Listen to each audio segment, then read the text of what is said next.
Thank you. So ಏನು ಮಾಡಬೇಕು, ಏನು ಮಾಡಬಾರ್ದು, ಏನೇನು ತಗೋಬೇಕು, ಏನು ತಗೋಬಾರ್ದು ಅದಂತ ಹೇಳ್ತೀನಿ. ಓಕೆ, ಇಲ್ಲಿ ಎಷ್ಟೊಂದು ಜನಕ್ಕೆ ಸಕ್ಕರೆ ಕಾಯಿಲೆ ಇದೆ? ಓಕೆ, ಎಷ್ಟೊಂದು ಜನಕ್ಕೆ ಬಿ ಪಿ ಇದೆ? ಎಷ್ಟೊಂದು ಜನಕ್ಕೆ ಥೈರಾಯ್ಡ್ ತೊಂದರೆ ಇದೆ? ಎಷ್ಟೊಂದು ಜನಕ್ಕೆ ಹಾರ್ಟ್ ತೊಂದರೆ ಇದೆ? ಎಷ್ಟೊಂದು ಜನಕ್ಕೆ ಕಿಡ್ನಿ ತೊಂದರೆ ಇದೆ? ಸೊ ಎಲ್ಲರಿಗೂ ಏನಾದರೂ ಒಂದು ಇದೆ. ಆದರೆ ತುಂಬ ಜನಕ್ಕೆ ನಾವು ಆರೋಗ್ಯಕರವಾಗಿ ನಾವು ಏನೂ ತೊಂದರೆ ಇಲ್ಲದು, ನಾವು ಶುಗರ್ ಇದ್ದರೂ ಬಿ ಪಿ ಇದ್ದರೂ ನಾರ್ಮಲ್ ಲೈಫ್ ನಾವು ಲೀಡ್ ಮಾಡ್ಬೋದು. ಅರ್ಥ ಆಗ್ತಾ ಇದೆ ಅಲ್ಲ? ಈಗ ಶುಗರ್ ಇರೋದ್ರಿಂದ, ಬಿ ಪಿ ಇರೋದ್ರಿಂದ ಜೀವನ ಪೂರ್ತಿ ನೀವು ಇಲ್ಲ, ಪೂರ್ತಿ ಲೋಕ ನಿಮ್ಮ ತಲೆ ಮೇಲೆ ಇರೋ ಥರ ಯಾವುದೂ ಇಲ್ಲ. ನಿಮ್ಮದು ಶುಗರ್, ನಿಮ್ಮದು ಬಿ ಪಿ ಕಂಟ್ರೋಲ್ ಮಾಡಿಕೊಂಡು ರೆಗ್ಯುಲರಾಗಿ ಇಟ್ಕೊಂಡು ನೀವು ಫಿಟ್ಟಾಗಿದ್ದರೆ, ವಾಕಿಂಗ್ ಮಾಡ್ತಾ ಇದ್ದರೆ, ಪಥ್ಯ ಇಟ್ಕೊಂಡು ರೆಗ್ಯುಲರಾಗಿ ನೀವು ನಡೀತಾ ಇದ್ದರೆ ಅದು ಇಂಪ್ರೂವ್ ಆಗುತ್ತೆ. ಕರೆಕ್ಟ್ ಅಲ್ವಾ? ನಿಮ್ಮ ಡಾಕ್ಟ್ರುಗಳು ನಿಮ್ಮ ಹತ್ರ ಹೇಳಿದಾರಲ್ವಾ? ಸರ್ ಸ್ವಲ್ಪ ಮೇಡಮ್ ಸ್ವಲ್ಪ ಜೋರಾಗಿ ಮಾತಾಡಬೇಕು. ಓಕೆ, ನನಗೆ ಕಿವಿ ಕೇಳಿಸಲ್ಲ. ಓಕೆ, ಸೊ ಸ್ವಲ್ಪ ಜೋರಾಗಿ ಮಾತಾಡಿ. ಆಲ್ ರೈಟ್, ಕರೆಕ್ಟ್ ಅಲ್ವಾ ನಾನು ಹೇಳಿದ್ದು? Very good. ಓಕೆ, ಸೊ ಹೋಗೋಣ. ನಮ್ಮ ವಯಸ್ಸು ಜಾಸ್ತಿ ಆದಾಗ ನಮ್ಮ ಮೈಯಲ್ಲಿ ಕೂಡ ನಮ್ಮದು ಲಿವರು, ಕಿಡ್ನಿ, ಬ್ರೇನು, ಹಾರ್ಟು ಎಲ್ಲ ವಯಸ್ಸಾಗುತ್ತೆ. ಕರೆಕ್ಟ್ ಅಲ್ಲ? ಸೊ ಅದು ಆ ಥರ ಆದಾಗ ನಾವು ಏನು ಮಾಡಬೇಕು? ನಾವು ಜಾಸ್ತಿ ಏನು ಮಾಡೋಕ್ಕಾಗಲ್ಲ, ಬಟ್ ಇರೋದನ್ನು ಚೆನ್ನಾಗಿ ನೋಡ್ಕೋಬೇಕು ಆರೋಗ್ಯಕರವಾಗಿ. ಈಗ ನಾನು ನಿಮ್ಮ ವಯಸ್ಸಿಗೆ ಬಂದರೆ ನಾನು ಹೇಗಿರ್ತೀನಿ ಅಂತ ಇವಾಗಲೂ ನನಗೆ ತಿಳಿಯಲ್ಲ. ಕರೆಕ್ಟ್ ಅಲ್ಲ? ಬಟ್ ಇವಾಗಿಂದಲೇ ನಾನು ಕಂಟ್ರೋಲ್ ಮಾಡಿಸ್ಕೊಂಡು ಹೋದ್ರೇ ನಿಮ್ಮ ವಯಸ್ಸಲ್ಲಿ ಬಂದಾಗ ನಾನು ನಿಮ್ಮ ಥರ ಇರ್ತೀನಿ ಹೆಲ್ತಿಯಾಗಿ. ಈಗ ಇವತ್ತಿಂದು ಪ್ರೋಗ್ರಾಮ್ ಬಂದು ನಾವು ವಯಸ್ಸಾದ ಮೇಲೆ ನಮ್ಮದು ಡಿಗ್ನಿಟಿ, ಇಂಡಿಪೆಂಡೆನ್ಸ್. ಡಿಗ್ನಿಟಿ ಅಂದರೆ ಏನು? ನಾನು ಹೇಗೆ ಬಲವಂತವಾಗಿ ನನಗೆ ಏನು ಬೇಕಿದೆಯೋ ಅದು ಚೆನ್ನಾಗಿ ಇದ್ದು ನಾನು ತೀರೋಗ್ತೀನಿ ಅಂತ. ಇಂಡಿಪೆಂಡೆನ್ಸ್ ಅಂದರೆ ನಾನು ಯಾರ್ದು ಸಹಾಯ ತಗೊಂಡಿಲ್ಲದೆ ನಾನು ನಂದು ಕೆಲಸ ನಾನೇ ಮಾಡ್ಕೋತೀನಿ. ಮತ್ತು ಕ್ವಾಲಿಟಿ ಆಫ್ ಲೈಫ್ ಅಂದರೆ, ಈಗ ಕ್ವಾಲಿಟಿ ಆಫ್ ಚಾಕ್ಲೇಟ್ ಅಂದರೆ ಏನು? ಎಷ್ಟು ಚೆನ್ನಾಗಿದೆ ಅಂತ ಅಲ್ವಾ? ಅದೇ ಥರ ಕ್ವಾಲಿಟಿ ಆಫ್ ಲೈಫ್ ಅಂದರೆ ನಮ್ಮ ಜೀವನ ಎಷ್ಟು ಚೆನ್ನಾಗಿ ನಾವು ಬಾಳ್ತೀವಿ ಅಂತ, ಅದ್ರ ಪ್ರಕಾರ ನಾವು ಇವತ್ತು ಮಾತಾಡೋಣ. ಸೊ ಸ್ಟಾರ್ಟಿಂಗಲ್ಲಿ ಮೋಸ್ಟ್ ಕಾಮನ್ ಪ್ರಾಬ್ಲಮ್ ವಯಸ್ಸಾದವರಲ್ಲಿ ನ್ಯೂಟ್ರಿಷನ್ ಡೆಫಿಷಿಯನ್ಸಿ. ಹಾಗಂದರೆ ನಾವು ಏನು ತಿಂತೀವೋ ಅದು ನಮಗೆ ಪೂರ್ತಿ ಸಾಲ್ತಾ ಇಲ್ಲ. ಈಗ ನಮಗೆ ವಯಸ್ಸಾದಮೇಲೆ ಮೂಳೆ ಶಕ್ತಿ ಕಡಿಮೆ ಆಗುತ್ತೆ, ಮೆಮೊರಿ ಶಕ್ತಿ ಕಡಿಮೆ ಆಗುತ್ತೆ, ಮತ್ತು ಮಸಿಲ್ಲು ಕಡಿಮೆ ಆಗುತ್ತೆ. ನಾವು ವಿಟಮಿನ್ಸ್ ತಗೊಳ್ಳೋದು ಅದು ಸರಿಯಾಗಿ ತಗೋತಾ ಇಲ್ಲ, ಬೇರೆ ಮಾತ್ರೆಗಳು ನುಂಗ್ತಾ ಇರ್ತೀವಿ, ಅದರಿಂದ ತೊಂದರೆ ಜಾಸ್ತಿ ಆಗುತ್ತೆ, ಬಾಯಿ ಉಕ್ಕೊಳ್ಳುತ್ತೆ, ತಿನ್ನೋಕ್ಕೆ ಟೇಸ್ಟ್ ಇರಲ್ಲ. ಅದೆಲ್ಲ ವಿಟಮಿನ್ ಡೆಫಿಷಿಯನ್ಸಿಯಿಂದನೂ ಇರ್ಬೋದು. ಸೊ ಮೋಸ್ಟ್ ಕಾಮನ್ಲಿ ನಾವು ನಾವು ವಯಸ್ಸಾದಮೇಲೆ ನಾವು ತಿನ್ನೋದು ಹಸಿವಾಗಲ್ಲ. ಯಾಕೆ ಹಸಿವಾಗಲ್ಲ ಅಂದರೆ, ಒಂದು ಕಾಮನ್ ಇದು ಬಂದು ನಾವು ಔಷಧಿ ತಗೊಳ್ಳೋದ್ರಿಂದ. ಔಷಧಿ ಬಂದು ನಮ್ಮದು ತಗೊಳ್ಳೋದ್ರಿಂದ ನಮ್ಮದು ಹಸಿವಾಗೋದು ಕಡಿಮೆ ಆಗಿಬಿಡತ್ತೆ. ಇನ್ನೊಂದು, ಸಣ್ಣ ವಯಸ್ಸಲ್ಲಿ ನಾವು ಈ ಕಡೆ ಆ ಕಡೆ ಓಡಾಡ್ತೀವಿ ಜಾಸ್ತಿ. ಕರೆಕ್ಟ್ ಅಲ್ವಾ? ಓಡಾಡಿದರೆ ನಮ್ಮದು ಏನು ತಗೊಂಡಿದ್ದೀವೋ ಅದು ಪೂರ್ತಿ ಜೀರ್ಣ ಆಗಿಬಿಡತ್ತೆ, ಹಸಿವು ಜಾಸ್ತಿ ಆಗುತ್ತೆ. ಆದರೆ ವಯಸ್ಸಾದಮೇಲೆ ನಾವು ತಿನ್ನೋದು ಕಡಿಮೆ ಮಾಡ್ತೀವಿ. ಯಾಕಂದರೆ ನಾವು ಜಾಸ್ತಿ ಓಡಾಡ್ತಾ ಇಲ್ಲ. ಊಟ ಮಾಡಿದ ಮೇಲೆ ಟಿ ವಿ ನೋಡೋದು, ಟಿ ವಿ ನೋಡಿದ ಮೇಲೆ ಮಲ್ಕೊಳ್ಳೋದು ಅಲ್ವಾ? ಹೌದಲ್ವಾ? ಹಾಂ. ಸೊ ಅದು ಒಂದು. ಎರಡನೇದು, ನಮ್ಮದು ಹಲ್ಲೆಲ್ಲ ಉದುರೋಗುತ್ತೆ. ಡೆಂಚರ್ಸ್ ಹಾಕ್ಕೊಂಡಿದ್ರೆ ಒಂದೊಂದು ಸಲ ಅದು ಕರೆಕ್ಟ್ ಫಿಟ್ಟಿಂಗ್ ಇರಲ್ಲ, ಅದರಿಂದ ತೊಂದರೆ ಬರುತ್ತೆ. ಅದು ತೊಂದರೆ ಬಂದರೆ ನಮಗೆ ಅದು ತೆಗೆದುಬಿಟ್ಟು ಏನೇನು ಗಂಜಿ ಕುಡಿತೀವಿ, ಏನಾದರೂ ಚೆನ್ನಾಗಿರೋ ಊಟ ತಿನ್ನೋಕ್ಕೆ ಬದಲು. ಸೊ ಅದು ಎರಡನೇ ತೊಂದರೆ. ಮೂರನೇದು ಬಂದು, ನಾವು ಸರಿಯಾಗಿರೋ ಜೀರ್ಣ ಆಗೋ ಥರ ಊಟ ನಾವು ತಿನ್ನಲ್ಲ ವಯಸ್ಸಾದಮೇಲೆ. ಒಬ್ಬೊಬ್ಬರು ಸೊಪ್ಪು, ಕಾಯಿ, ತರಕಾರಿ ಕಡಿಮೆ ಮಾಡಿಬಿಡ್ತೀವಿ.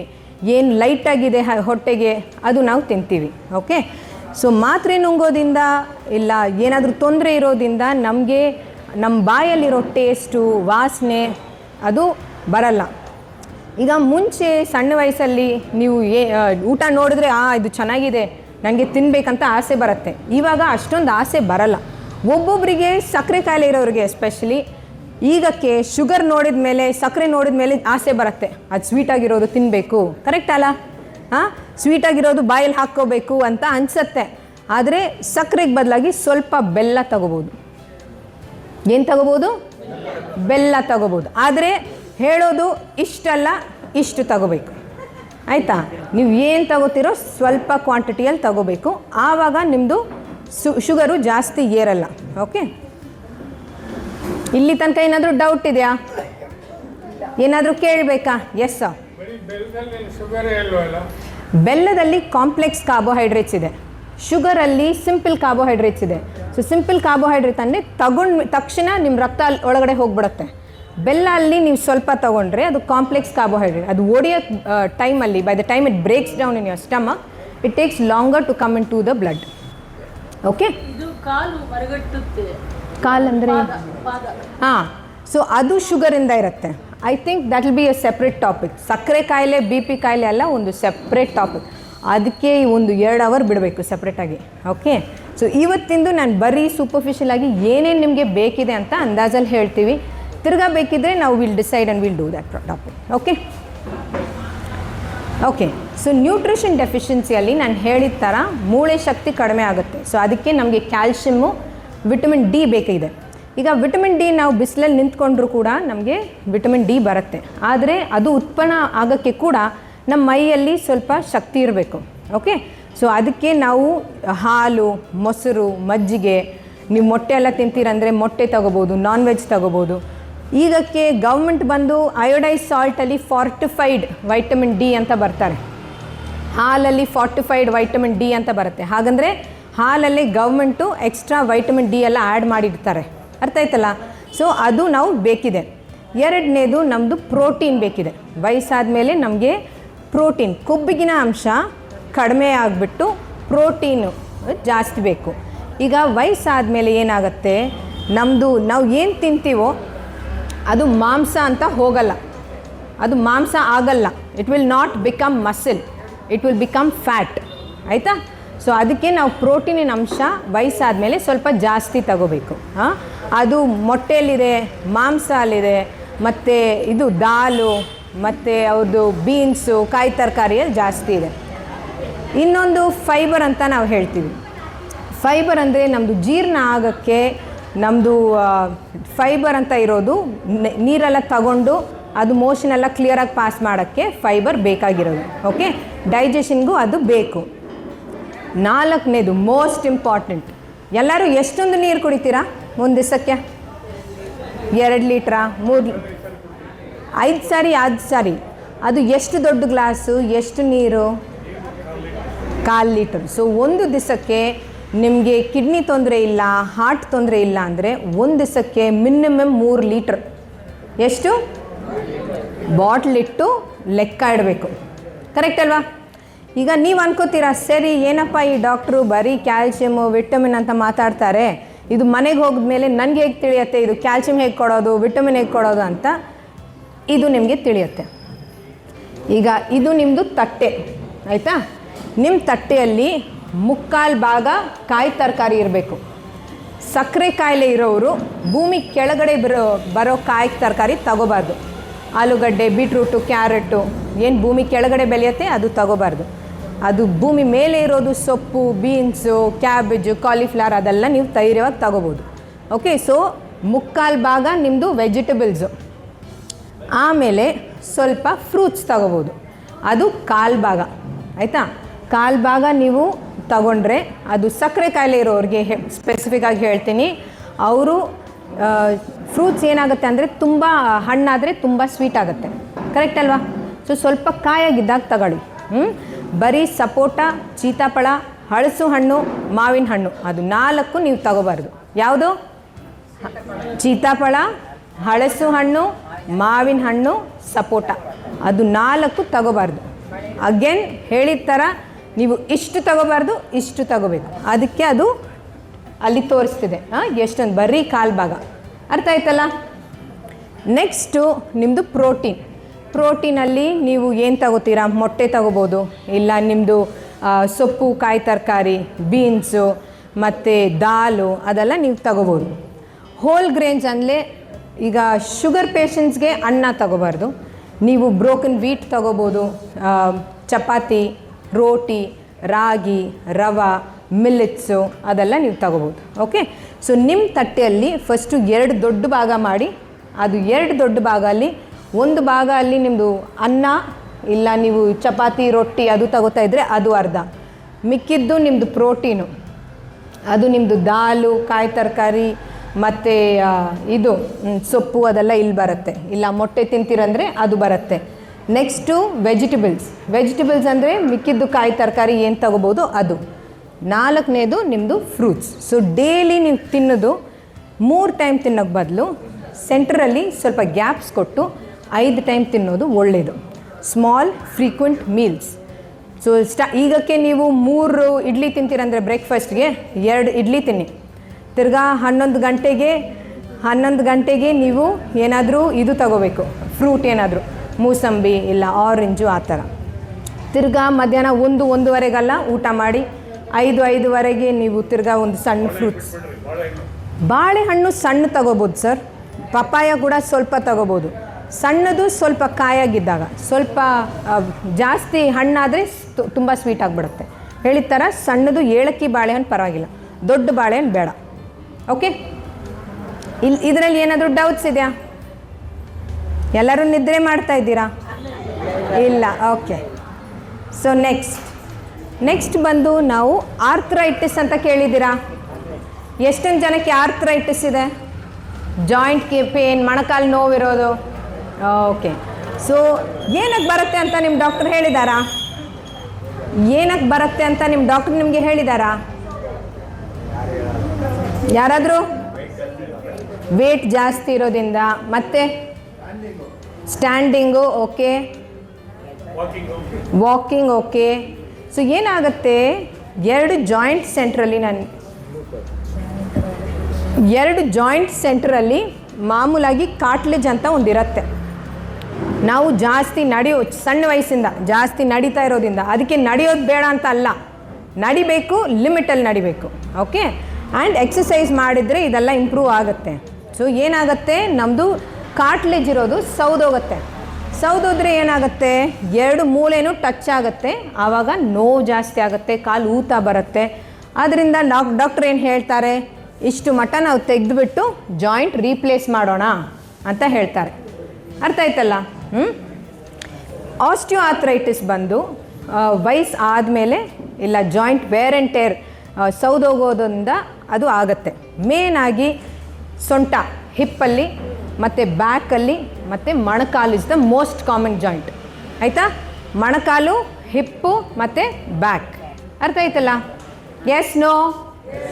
Good, thank you. Okay, sciatica ಬೇರೆ ಸರ್. ಸಯಾಟಿಕಲ್ಲಿ ಏನಾಗುತ್ತೆ ಅಂದರೆ, ಸೈಡಲ್ಲಿ ಈಗ 2 ಬೆನ್ನಲ್ಲಿ ಸ್ಪೈನ್ ಇದೆ ನೋಡಿ, ಸ್ಪೈನಿಂದ ನರ ಒಂದು ಹೋಗುತ್ತೆ. ಅದು ನರ ಹೋಗೋದ್ರಿಂದ ಒಂದೊಂದು ಸಲ ಅದು ನರ ಕಂಪ್ರೆಸ್ ಆಗಿಬಿಡುತ್ತೆ, ಬ್ಲಾಕ್ ಆಗೋ ಥರ. ಆವಾಗ ಬೆನ್ನಿಂದ ಒಂದು ಕಡೆ ಕಾಲು ನೋವು ಬರುತ್ತೆ, ಅದು ಸಯಾಟಿಕಾ. ಅದಕ್ಕೂ ಸ್ಟಾರ್ಟಿಂಗ್ ಸ್ಟೇಜಸಲ್ಲಿ ನೋಡಿದ್ರೆ ಫಿಸಿಯೋಥೆರಪಿ ಸಾಲತ್ತೆ. ಒಂದೊಂದು ಸಲ ತುಂಬ ಜಾಸ್ತಿ ಇರುತ್ತೆ, ಸೊ ನೋವು ಮಾತ್ರೆ ಕೊಡಬೇಕಾಗತ್ತೆ. ಓಕೆ, ಇನ್ನೊಂದು ರುಮಟಾಯ್ಡ್ ಆರ್ಥ್ರೈಟಿಸ್ ಅಂತ ಇದೆ. ರುಮಟಾಯ್ಡ್ ಆರ್ಥ್ರೈಟಿಸ್ ಅಂದರೆ, ಈಗ ಮಾಮೂಲಾಗಿ ನನಗೆ ಜ್ವರ ಬಂದರೆ ನಾವು ಏನು ಮಾಡ್ತೀವಿ, ನಮ್ಮ ಮೈ ಏನಾದರೂ ಇನ್ಫೆಕ್ಷನ್ ಬಂದಿದೆ ಅಂತ ಜಗಳ ಮಾಡುತ್ತೆ. ಕರೆಕ್ಟ್ ಅಲ್ಲ? ನಮ್ಮ ಮೈ ಒಳಗಡೆ ಜಗಳ ಮಾಡ್ತಾ ಇದೆ, ಕರೆಕ್ಟ್ ಅಲ್ವಾ? ಹಾಂ, ಸೊ ಇದಕ್ಕೆ ರುಮಟಾಯ್ಡ್ ಆರ್ಥ್ರೈಟಿಸಲ್ಲಿ ನಮ್ಮ ಮೈಯೇ ತೊಂದರೆ ಕೊಡ್ತಾ ಇದೆ ಅಂತ ಅಂದ್ಕೊಂಡು ನಮ್ಮ ಮೈಯೇ ಜಗಳ ಮಾಡುತ್ತೆ. ಅದಕ್ಕೆ ಆಟೋ ಇಮ್ಯೂನ್ ಅಂತ ನಾವು ಹೇಳ್ತೀವಿ. ಹಾಗಾದರೆ ನಮ್ಮ ಮೈಯಲ್ಲಿರೋ ಅಂಶನ ನೋಡಿಕೊಂಡು ಏನೋ ತೊಂದರೆ ಆಗ್ತಾ ಇದೆಯಪ್ಪ ಅಂತ ಜಗಳ ಮಾಡುತ್ತೆ. ಆವಾಗ ಜಾಯಿಂಟ್ ಪೇನ್ ಬರೋದು, ಅದು ಸಣ್ಣ ಜಾಯಿಂಟಲ್ಲಿ ಮೇನಾಗಿ ಬರುತ್ತೆ. ಅರ್ಥ ಆಯ್ತಲ್ಲ? ಸೊ ಅದು ರುಮಟಾಯ್ಡ್ ಆರ್ಥ್ರೈಟಿಸ್ ಸಣ್ಣ ಜಾಯಿಂಟಲ್ಲಿ ಬರುತ್ತೆ. ಬೆಳಗ್ಗೆ ಹೊತ್ತಲ್ಲಿ ಜಾಯಿಂಟ್ ಪೇನ್ ತುಂಬ ಜಾಸ್ತಿ ಇರುತ್ತೆ. ಆವಾಗ ನಮಗೆ ಎದ್ದಿದ ತಕ್ಷಣ ನೋವು ತುಂಬ ಇರುತ್ತೆ, ಆದರೆ ಯಾವಾಗ ಸಾಯಂಕಾಲ ಬರುತ್ತೋ ನೋವೆಲ್ಲ ಸ್ವಲ್ಪ ಇಂಪ್ರೂವ್ ಆಗುತ್ತೆ. ಅದು ರುಮಟಾಯ್ಡ್ ಆರ್ಥ್ರೈಟಿಸ್. ಬಟ್ ಇವತ್ತು ನಾನು ಆಸ್ಟಿಯೋ ಆರ್ಥ್ರೈಟಿಸ್ ಬಗ್ಗೆ ಮಾತಾಡ್ತೀನಿ. ರುಮಟಾಯ್ಡ್ ಆರ್ಥ್ರೈಟಿಸ್ ಒಂದು ನಾವು ಇಮ್ಯುನೋಸಪ್ರೆಸೆನ್ಸ್ ಕೊಡ್ತೀವಿ ಸರ್. ಫಸ್ಟು ನಾವು ಮಾತ್ರೆ ಕೊಟ್ಟು, ಯಾಕಂದರೆ ನಮ್ಮ ಮೈಯೇ ತೊಂದರೆ ಆಗ್ತಾಯಿದೆ ಅಲ್ವಾ? ಸೊ ನಾವು ಫಸ್ಟು ಸ್ಟಿರಾಯ್ಡ್ಸ್ ಕೊಡೋಕ್ಕೆ ಬದಲು ಫಸ್ಟು ನಾವು ಇಮ್ಯುನೋಸಪ್ರೆಸೆನ್ಸ್ ಅಂತ ಬೇರೆ ಮಾತ್ರೆ ಕೊಡ್ತೀವಿ. ಅದು ತಗೊಂಡು ಇಂಪ್ರೂವ್ ಆಗ್ತಾ ಇಲ್ಲ ಅಂದರೆ ಮಾತ್ರ ನಾವು ಸ್ಟಿರಾಯ್ಡ್ಸ್ ಕೊಟ್ಟಿರ್ತೀವಿ. ಓಕೆ, ಡೆಫಿನೆಟಾಗಿ ಎಲ್ಲ ಮಾತ್ರೆಗೂ ಸೈಡ್ ಎಫೆಕ್ಟ್ ಇದೆ ಸರ್. ನೀವು ಡೋಲೋ ತೊಗೊಂಡ್ರು ಕೂಡ ಡೋಲೋಲ್ಲಿ ತೊಂದರೆ ಬರುತ್ತೆ, ಬಟ್ ಕಂಪ್ಯಾರಿಟಿವ್ಲಿ ಕಡಿಮೆ. ಸೊ ಸ್ಟಿರಾಯ್ಡ್ಸು ನಾವು ಎಷ್ಟು ದಿವಸಕ್ಕೆ ಕೊಡ್ತೀವಿ ಅಂತ ನೋಡಬೇಕು. ಮಾಮೂಲಾಗಿ ವಯಸ್ಸಾದವರಲ್ಲಿ ನಾವು ರೆಕಮೆಂಡ್ ಮಾಡಲ್ಲ, unless it is very necessary. ಅದು ತಗೊಂಡು ಅವ್ರಿಗೆ ಇಂಪ್ರೂವ್ ಆಗುತ್ತೆ ಅಂತ ಗ್ಯಾರಂಟಿ ಇದ್ದರೆ ಮಾತ್ರ ನಾವು ಕೊಟ್ಟಿರ್ತೀವಿ. ಕೊಡೋದು we give it for a few days, improve ಆದರೆ ವಿ ಕಡಿಮೆ ಮಾಡಿಬಿಟ್ಟು ನಾವು ಸ್ಟಾಪ್ ಮಾಡಿರ್ತೀವಿ. ಬಟ್ 3 ತಿಂಗಳು 6 ತಿಂಗಳೆಲ್ಲ ತೊಗೋಬೇಕಂದ್ರೆ you need a valid reason, ಆಯಿತಾ? ಯಾಕಂದರೆ ಸ್ಟಿರಾಯ್ಡ್ಸ್ ಜಾಸ್ತಿ ತಗೊಳ್ಳೋದ್ರಿಂದ ಒಳಗಡೆ ಇರೋ ಇಮ್ಯುನಿಟಿ ತಡ್ಕೊಳ್ಳೋ ಶಕ್ತಿ ಕಡಿಮೆ ಆಗಿಬಿಡುತ್ತೆ. ಸೊ ಆವಾಗ ನಿಮಗೆ ಸಣ್ಣದಾಗಿ ಕೋಲ್ಡ್ ಬಂದರೂ ನಿಮೋನಿಯಾ ಆಗಿಬಿಡುತ್ತೆ, ಸಣ್ಣದಾಗಿ ಯೂರಿನ್ ಇನ್ಫೆಕ್ಷನ್ ಬಂದರೂ ಕಿಡ್ನಿ ಇನ್ಫೆಕ್ಷನ್ ಆಗುತ್ತೆ. ಸೊ ಅದು ಬೇಗ ಇನ್ಫೆಕ್ಷನ್ ಸ್ಪ್ರೆಡ್ ಆಗೋ ಚಾನ್ಸ್ ಇದೆ. ಸ್ಟಿರಾಯ್ಡ್ ರೆಸಿಸ್ಟಿಂಗ್ ಪವರ್ ಕಡಿಮೆ ಆಗಿಬಿಡುತ್ತೆ. ಓಕೆ, ಸೊ ಹೇಳಿದ ಥರ ಆರ್ಥ್ರೈಟಿಸ್ ಕಡಿಮೆ ಮಾಡಬೇಕಂದ್ರೆ ಏನು ಮಾಡೋದು? ಒಂದು ಸ್ವಲ್ಪ ಎಕ್ಸಸೈಸ್ ಮಾಡಬೇಕು. ಈಗ ತುಂಬ ಜನ ಹೇಳ್ತಾರೆ ವಾಕಿಂಗ್ ಹೋದರೆ ನನಗೆ ಮೊಣಕಾಲು ನೋವು ಬರ್ತಾಯಿದೆ ಅಂತ ನಾನು ವಾಕಿಂಗ್ ಮಾಡಲ್ಲ ಅಂತ. ಸೊ ಫಸ್ಟು ನೀವು ನಿಮ್ಮ ಮಾಂಸ, ನಿಮ್ಮ ಮಸಲ್ಸ್ ಸ್ವಲ್ಪ ಸ್ಟ್ರೆಂಗ್ತನಿಂಗ್ ಎಕ್ಸಸೈಸಸ್ ಮಾಡಿದ್ರೆ ಆವಾಗ ನಿಮಗೆ ತಡ್ಕೊಳ್ಳೋ ಶಕ್ತಿ, ನಿಮಗೆ ವಾಕಿಂಗ್ ಮಾಡೋದು ಸ್ವಲ್ಪ ಆದರೂ ನೀವು ಮಾಡಿಸ್ತೀರ. ಓಕೆ, ಎರಡನೇದು ನಿಮ್ಮದು ವೇಟ್ ಕಡಿಮೆ ಆಗಬೇಕು. ಎಷ್ಟು ವೇಟ್ ನೀವು ಹಾಕ್ತಿರೋ ಅಷ್ಟು ವೇಟ್ ನಿಮ್ಮ ಮೊಣಕಾಲ ಮೇಲೆ ಹೋಗುತ್ತೆ. ಮೊಣಕಾಲ ಮೇಲೆ ಅಷ್ಟು ವೇಟ್ ಹೋದರೆ ಆವಾಗ ನಿಮಗೆ ಮೊಣಕಾಲಿದ್ದು ಶಕ್ತಿ ಇನ್ನೂ ಕಡಿಮೆ ಆಗಿಬಿಡುತ್ತೆ. ಮೂರನೇದು ತುಂಬ ನೋವಿದ್ದರೆ ನಾವು ನೋವಿಗೆ ಮಾತ್ರೆ ಕೊಡ್ಬೋದು. One of the safest tablet ಮಾತ್ರೆ ಕೊಡೋದು ನೋವಿಗೆ ಅಂದರೆ ಪ್ಯಾರಾಸಿಟಮಾಲ್, ಡೋಲೋ. ಒಂದು ದಿವಸಕ್ಕೆ 3 ಸಲ 4 ಸಲ ಧೈರ್ಯವಾಗಿ ನೀವು ತಗೋಬೋದು. ಓಕೆ, ಆದರೆ ಬೇರೆ ಏನೂ ತೊಂದರೆ ಇರಬಾರ್ದು. ಹಾಗಂದರೆ ನಿಮಗೆ ಲಿವರ್ ತೊಂದರೆ ಇರಬಾರ್ದು, ಕಿಡ್ನಿ ತೊಂದರೆ ಇದ್ದರೂ ಕೂಡ Dolo is one of the safest. Dolo 650 ಇಲ್ಲಾಂದರೆ ಕ್ಯಾಲ್ಪಾಲ್ 500 mg ಪ್ಯಾರಾಸಿಟಮಾಲ್ ನೀವು ಒಂದು ದಿವಸಕ್ಕೆ 3 ಸಲ 4 ಸಲ ತಗೋಬೋದು. ಆದರೆ ಮಾತ್ರೆ ಮಾತ್ರ ಅಂತಲ್ಲ, ಎಕ್ಸಸೈಸು ಮಾಡಬೇಕು. ಓಕೆ, ಇನ್ನೊಂದು ಒಂದೊಂದು ಸಲ ನಾವು ಜಾಯಿಂಟ್ ಫ್ರೆಂಡ್ಲಿ ಮಾತ್ರೆ ಅಂತ ಕೊಡ್ತೀವಿ. ಈಗ ಜಾಯಿಂಟ್ ಒಳಗಡೆ ಕ್ಯಾಟ್ಲೇಜ್ ಇದೆ ಅಂತ ಹೇಳಿದ್ನಲ್ಲ, ಕಾರ್ಟ್ಲೇಜ್ ಪಕ್ಕದಲ್ಲಿ ಸ್ವಲ್ಪ ನೀರು ಥರನೂ ಇರುತ್ತೆ, ಒಂದು ಕೆಮಿಕಲ್. ಆ ನೀರು ಅಂಶನೂ ಇಂಪ್ರೂವ್ ಆಗೋಕ್ಕೆ ನಾವು ಔಷಧಿ ಕೊಡ್ಬೋದು. ಓಕೆ, ತುಂಬ ನೋವಿದ್ದರೆ ನಾವು ಫಸ್ಟು ಜಾಯಿಂಟ್ ಸೆಂಟ್ರಲ್ಲಿ ಒಂದು ಇಂಜೆಕ್ಷನ್ ಕೊಡಿಸ್ತೀವಿ, ಅದು ಇಂಪ್ರೂವ್ ಆಗೋಕ್ಕೆ. ಅದು ಒಂದೊಂದು ಸಲ ಅದು ಇಂಪ್ರೂವ್ ಆಗ್ಬೋದು. ಅದು ಇಂಪ್ರೂವ್ ಆಗೋದು ಬರೀ 2 ವಾರ ಇಲ್ಲಾಂದರೆ 1 ತಿಂಗಳು ತನಕ ಇರುತ್ತೆ. ಅದಾದಮೇಲೆ ತಿರ್ಗಾ ಅದು ಆ ಇಂಜೆಕ್ಷನ್ದು ಇಫೆಕ್ಟ್ ಕಡಿಮೆ ಆದಮೇಲೆ ಅದು ಸ್ಟಾಪ್ ಆಗಿಬಿಡುತ್ತೆ. ಸೊ ತಿರ್ಗಾ ನಾವು ಆ ಇಂಜೆಕ್ಷನ್ ಕಂಟಿನ್ಯೂ ಮಾಡಬೇಕು. ಇನ್ನೊಂದು ಆಪ್ಷನ್ ಬಂದು ತುಂಬ ಜಾಸ್ತಿ ಇದ್ದರೆ ಹೇಳಿದ ಥರ ಜಾಯಿಂಟ್ ರೀಪ್ಲೇಸ್ಮೆಂಟ್ ಮಾಡಿಸ್ತೀವಿ. Okay, any doubt so far? Okay, so ಎಲ್ಲರೂ ಸ್ವಲ್ಪ ನಿಂತ್ಕೋತೀರಾ? I am going to get you to do some exercise. ಕಾಣಿಸುತ್ತಾ? ನಾನು ಚೇರ್ ಮೇಲೆ ನಿಂತ್ಕೋಬೇಕಾ? ಓಕೆ, ಸೊ ಎಲ್ಲರೂ ನಿಮ್ಮ ಹಿಂದೆ ಇರೋ ಚೇರ್ ತಗೊಳಕ್ಕಾಗತ್ತಾ? ಇಲ್ಲ. ಓಕೆ, ನಿಮ್ಮ ಮುಂದೆ ಇರೋ ಚೇರ್ ತಗೊಳ್ಳಿ. So first exercise, sit to stand. Faizan, I need you help.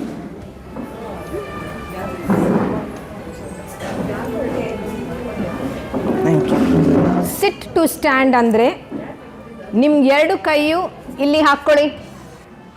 Okay, ನಿಮ್ಮ ಚೇರ್ ಮೇಲೆ ಕೂತ್ಕೊಳ್ಳಿ. Very good. ಹಿಡ್ಕೊಂಡು ಚೇರ್ ಮೇಲೆ ಕೂತ್ಕೊಳ್ಳಿ. ಓಕೆ, ಈಗ ಏನು ಹಿಡಿದೆ, ಸೈಡಲ್ಲಿ ಹಿಡಿದೆ ನೀವು ಎದ್ದು ನಿಂತ್ಕೋಬೇಕು. Good, very good, good. Okay, sir and madam ಇಬ್ಬರು ಕೂತ್ಕೊಳ್ಳಿ, ನಾನು ಹೇಳ್ತೀನಿ. ಓಕೆ, ಸೊ ಫಸ್ಟ್ ಎಕ್ಸಸೈಸ್ ಬಂದು ಕೈ ಥರ ಹಿಡ್ಕೊಂಡು ಕೂತ್ಕೊಂಡು ನಿಂತ್ಕೋಬೇಕು. ಆ ಥರ ಮನೆಯಲ್ಲಿ ನೀವು ಮಾಡುವಾಗ ಒಂದು ಸಲ ನೀವು ಮಾಡ್ತಾಯಿದ್ರೆ 5 ಟೈಮ್ಸ್ ಸಿಟ್ ಟು ಸ್ಟ್ಯಾಂಡ್ ಅಂತ 5 ಸಲ ಮಾಡಬೇಕು. ಎಷ್ಟು ಸಲ? ಬಿದ್ದೋಗಬೇಡಿ. ಬಿದ್ದೋಗೋ ಥರ ಅನಿಸಿದ್ರೆ ಚೇರ್ ಹಿಡ್ಕೊಳ್ಳಿ, ಇಲ್ಲಾಂದರೆ ಏನಾದರೂ ಟೇಬಲ್ ಮುಂದೆ ಇಟ್ಕೊಳ್ಳಿ. ಆಯಿತಾ? ಅರ್ಥ ಆಯ್ತಲ್ಲ? ಅದು first exercise, sit to stand. Okay, second exercise, ಯಾಕಂದರೆ ಹಿಂದೆ ಇರೋರು ಕಾಣಿಸಲ್ಲ ಅಂತ ಇಲ್ಲಿ ನಿಂತ್ಕೊಂಡು ನಾನು ತೋರಿಸ್ತೀನಿ. ಸೆಕೆಂಡ್ ಎಕ್ಸಸೈಸ್ ಬಂದು ಚೇರ್ ಕಾಫ್ ರೈಸ್. ಹಾಗಂದರೆ ಚೇರ್ ಇಟ್ಕೊಂಡು ನಿಮಗೆ ಬ್ಯಾಲೆನ್ಸ್ ಸಿಗಬೇಕು. ಆಯಿತಾ? ನೀವು ಆ ಕಡೆ ನಿಂತ್ಕೊಂಡು ನಿಮ್ಮ ಟೋಸ್ ಮೇಲೆ ನಿಂತ್ಕೋಬೇಕು. ಸೊ ಆವಾಗ ನಿಮ್ಮದು ಕಾಫ್ಗೆ ನಿಮಗೆ ಶಕ್ತಿ ಸಿಗುತ್ತೆ. ಕಾಫ್ಗೆ ಶಕ್ತಿ ಸಿಕ್ಕಿದ್ರೆ ನಿಮ್ಮದು ಮೊಣಕಾಲ್ಗೂ ಶಕ್ತಿ ಸಿಗುತ್ತೆ. ಓಕೆ, ಸೊ ಫಸ್ಟ್ ಎಕ್ಸಸೈಸ್ ಏನು, ಈ ಥರ ಹಿಡ್ಕೊಂಡು ಸಿಟ್ ಟು ಸ್ಟ್ಯಾಂಡ್, ಅದು 5 ಟೈಮ್ಸ್ ಮಾಡಬೇಕು, ಬೆಳಗ್ಗೆ ಮಧ್ಯಾಹ್ನ ರಾತ್ರಿ 3 ಟೈಮ್. ನೆಕ್ಸ್ಟ್ ಬಂದು ಕಾಫ್ ರೇಸ್, ಈ ಥರ stand on your toes. Okay, ಏನು ಸರ್, ಏನು ಹಾಂ, ಬೆರಳಿಗೆ ವೇಟ್ ಹಾಕಬೇಕು. ಓಕೆ, ನಿಮ್ಮದು ಬೆರಳಿಗೆ ಟೋಸಲ್ಲಿರೋ ಬೆರಳಿಗೆ ವೇಟ್ ಹಾಕಬೇಕು. ಓಕೆ, ಸಪೋರ್ಟ್, ಅದಕ್ಕೆ ಸಪೋರ್ಟ್ಗೆ ಚೇರ್ ಇಟ್ಟಿದ್ದೀವಿ. ಹಾಗೆ ಮಾಡಿದ್ರೆ ನೀವು ಬಿದ್ದೋಗ್ತೀರಾ. ನಿಮಗೆ ಮಾಡೋಕ್ಕಾಗತ್ತೆ ಅಂದರೆ ಕರೆಕ್ಟ್, ನೀವು ಮಾಡೋಕ್ಕಾಗತ್ತೆ ಅಂದರೆ ಪ್ಲೀಸ್ ಮಾಡಿ. ಆದರೆ ಫಸ್ಟು ನೀವು ನಿಮ್ಮ ಶಕ್ತಿ ನಿಮಗೆ ಗೊತ್ತಿರಬೇಕು. ನಿಮ್ಮದು ಶಕ್ತಿಯಲ್ಲಿ ನಿಮಗೆ ಓಕೆ ನನಗೆ ಹಾಗೆ ಮಾಡೋಕ್ಕಾಗತ್ತೆ ಅಂದರೆ ನೀವು ಹಾಗೆ ಮಾಡ್ಬೋದು. ಇಲ್ಲ ಅಂದರೆ ನೀವು ಚೇರ್ ಹಿಡ್ಕೊಂಡು ಮಾಡೋದು ಒಳ್ಳೆಯದು. 2 ಕೈಯೂ ಹಿಡ್ಕೊಳ್ಳಿ ಪ್ಲೀಸ್. ಓಕೆ, ಇದು 2 ಮಿನಿಟ್ಸ್. ಓಕೆ, ಸೊ ಕಾಲು ಇದು ನಿಂತ್ಕೊಂಡೇ ಇರುವಾಗ ಕಾಲು ನೋವು ಥರ ಅನಿಸ್ತಾ ಇದೆ ಅಂದರೆ ಕೆಳಗಡೆ ಬಿಡಿ.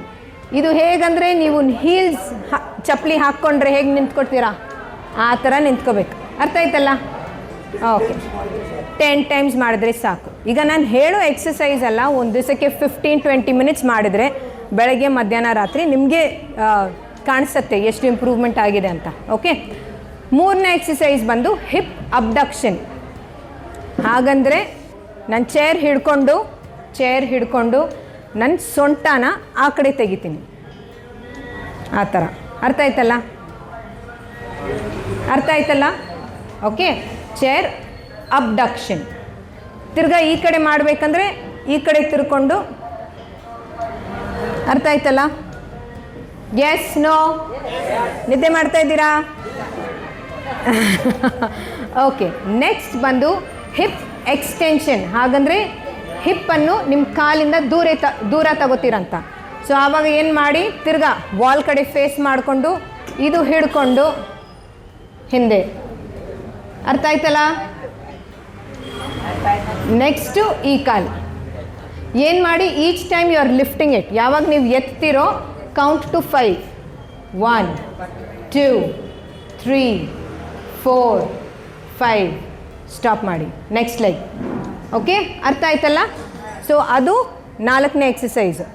5ನೇದು ಬಂದು ನೀ ಫ್ಲೆಕ್ಷನ್. ಹಾಗಂದರೆ ಮೊಣಕಾಲು ಮಡಚ್ಕೊಳ್ಳೋದು ಈ ಥರ. 1, 2, 3, 4, 5. ಕಾಣಿಸ್ತಾ ಇದೆಯಾ? ನೆಕ್ಸ್ಟ್ ಇಲ್ವಾ? ಚೇರ್ ಮೇಲೆ ನಿಂತ್ಕೊಂಡು ಮಾಡೋಕ್ಕಾಗಲ್ಲ. ಅವ್ರು ಹೇಳ್ತಾರೆ ನಿಮಗೆ. ಕಾಲು ಮಡಚ್ಕೊಳ್ಳೋದು. 4th ಒನ್ ಬಂದು ಕಾಲು ಮಡಚ್ಕೊಳ್ಳೋದು. ಸೊ ನಾನು ನೆಟ್ಟಿಗೆ ನಿಂತ್ಕೊಂಡು ಚೇರನ್ನು ಮುಂದೆ ಹಾಕ್ಕೊಂಡು ಚೇರ್ ಸಪೋರ್ಟ್ಗೆ ನಾನು ಮೊಣಕಾಲು ಹಿಂದೆ ಮಡಚ್ತೀನಿ. ಅರ್ಥ ಆಯ್ತಾ? ಅಮ್ಮ ನೀವು ನಿಂತ್ಕೊಂಡು